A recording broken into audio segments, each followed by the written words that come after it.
वर्साचो सादो काळ 11वें सातोळे बेरेस्तार माथेवा प्रमाणे जेजू ख्रिस्ताचें शुभ वर्तमान अध्याय 6 वळी 7 ते 15।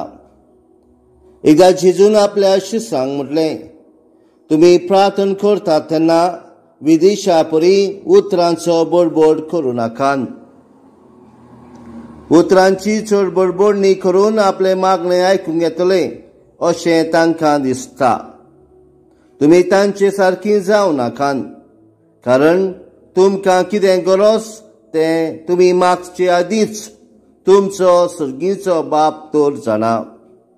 देखून तुमी अशें प्रार्थना करात, आमच्या बापा सर्गीच्या, तुजें नांव पवित्र जावं, तुजें राज आमकां येवं, तुजी कशी सर्गार जाता तशी संवसारांत जावं।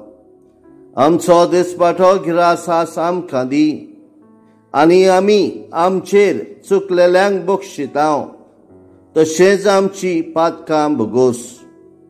आनी आमकां ताळणेन पडूंक दिवं नाका, पूण वायटांतली आमकां निवार। खरेंच तुमी दुसऱ्यांच्यो चुकी बक्षिशात जाल्यार तुमचो सर्गीचो बाप तुमकांय तुमच्यो चुकी बक्षितलो। पूण तुमी दुसऱ्यांच्यो चुकी बक्षिना जाशात, तुमचो सर्गीचो बापूय तुमच्यो चुकी बक्षुचो ना। जेजू ख्रिस्ताचें शुभ वर्तमान हे वाखाणी तुका क्रिस्ता।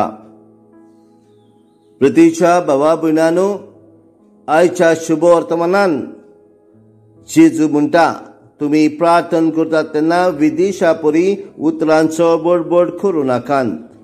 आनी आमचे बापा हे मागणे तो आमकां शिकयता।